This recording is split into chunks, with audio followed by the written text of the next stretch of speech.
Hello everyone! What I'd like to do today is take you through a quick top 10 list of my favorite gadgets, home automation devices for 2017. So here we go.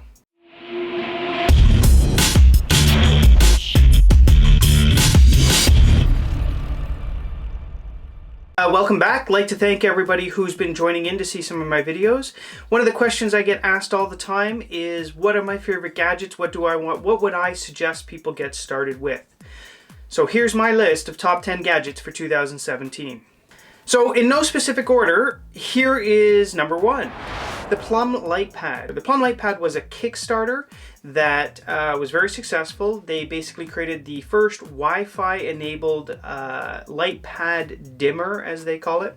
Really nice Wi-Fi dimmer, connects directly to your Wi-Fi, has an app that can be used itself, is Alexa enabled, so go ahead and connect this with your Alexa and control your lights with your voice.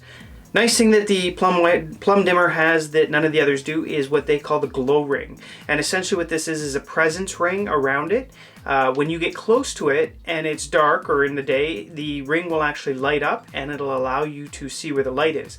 Added benefit to this is, not official yet from the app, but some people have written third-party APIs that let you use things like OpenHab to actually use the sensor as an input. So when somebody walks by any one of your dimmers in your house, you can trigger other events and things to happen. Number 2 on my list, the Ring Doorbell. Ring Doorbell is a really great way to get started in home automation. It's a fully standalone app if you want it to be.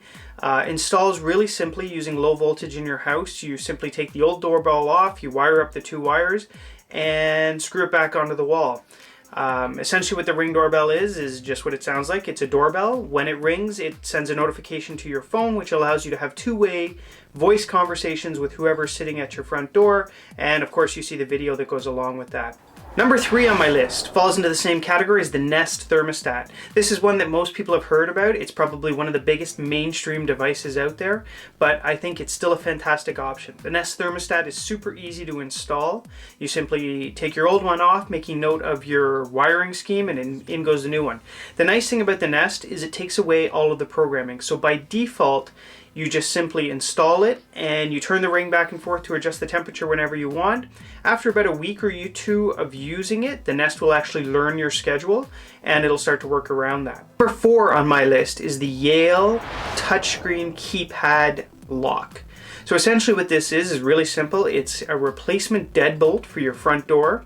I actually have mine installed in my garage door, so I can simply come into my garage, and when I get out, it's just a simple 4-digit code you type in to unlock your door, and into your house you go.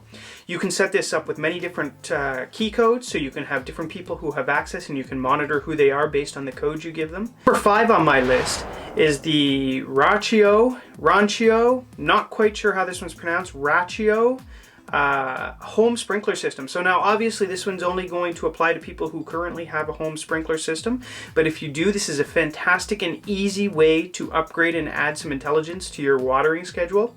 At first, it's one of those things that seems pretty simple. You already just turn it on and turn it off, but the nice thing about this system is that it will actually learn the schedule that you need it to do, and it will adapt. So if it's raining, it will not water, and it doesn't just use a rain sensor. It actually looks at weather predictions and even weather stations in your local area to determine how much rain is coming or how much rain has happened within the last amount of time and adapt the schedule. On top of that, you can also set zones. So you can actually tell the system what type of plants, what type of grass, what type of soil are in the areas for each zone so that it will water properly. Next one on my list is the Arlo wireless indoor-outdoor cameras.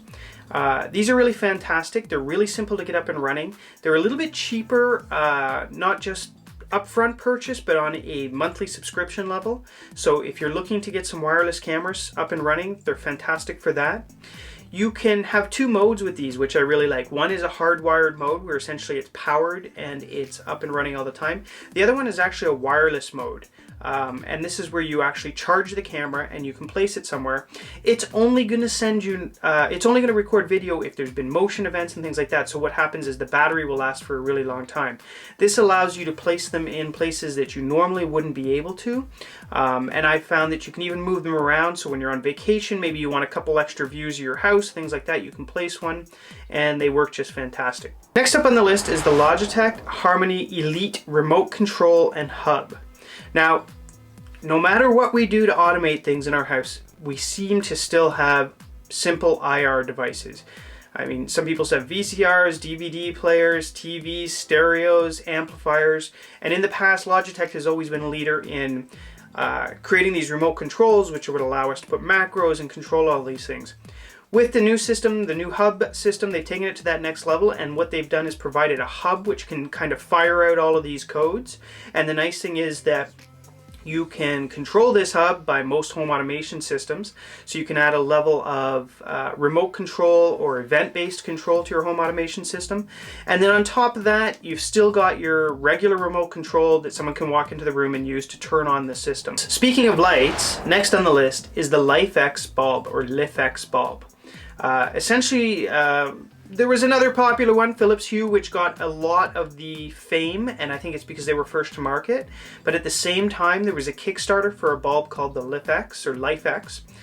Essentially, this is a Wi-Fi controlled light bulb. Nice thing about these is they're very bright, and they also have a full spectrum of white level lights as well. So whereas in most of the Hue bulbs, it's mixing the three RGB LED colors together, the LIFX bulbs actually have white levels in there too. So if you want that blue hue to your lights, you can go ahead and do that. You want a nice warm white, you can do that. You want to go full color spectrum, that's there too. Again, this is a standalone device, works well with Alexa. And it can be used completely on its own, but take it to that next level, mix it with your home automation systems, and the number of things you can do with it are totally endless. Now this brings me down to pretty much my final two. One of them I've spoken a number of times throughout this video, and that is the Amazon Alexa. Alexa is a voice-controlled device that essentially by adding what they call skills to it, lets you tap in and control many different things. So there's some that are not really related to home automation. You can have it read you recipes and do math questions for you and trivia questions, anything you would expect or anything you've heard of kind of a home voice controlled system like this. But to add to that, you can add your music control. Sonos is in beta with it right now, so you'll be able to control your Sonos speakers pretty soon. As well as any of your home automation. Most of the things on my list today are controllable by Alexa. So number 10 on my list, this is the one item that starts to tie everything together. Samsung Smartthings Hub. So Smartthings was also a Kickstarter that came out quite a few years ago. Essentially, they were pretty much open source. Their idea was to work very closely with developers and to provide essentially a gateway to be able to control all home automation devices. The idea was anything you wanted to buy would talk to SmartThings. SmartThings would tie them all together and allow actions and events to happen. The beauty of SmartThings was that the hub itself was pretty much just that. It was a hub that communicated with all the devices in your house, and it used the cloud and the power of the cloud to be able to process and create pretty complex rules to do things like if somebody rings my doorbell, automatically start recording from my camera, turn up the heat, bring up the lights, and turn on some music. So you can do a lot of different things in there. You can start to add more logic and tell it to only do that during certain times or if only certain people are home. And this is where the power of home automation really starts to kick in. In my opinion, this is one of the best consumer hubs that are out there.